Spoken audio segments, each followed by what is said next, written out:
In front of me is OPPO A53, and let me show you how to change PIN to your SIM card on the following device. So at first you need to reach the settings, then find and select security, and now click on SIM card lock. So right in front of you you've got change SIM PIN feature, click on it, and at first you need to provide the current PIN, tap on OK to confirm it, and then let's enter the new one.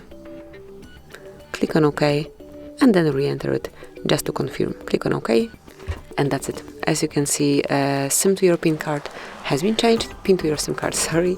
And then if you'd like to change it again, you need to perform the same operation. And that's it, that will be all. Thank you for watching. Please subscribe our channel and leave the thumbs up.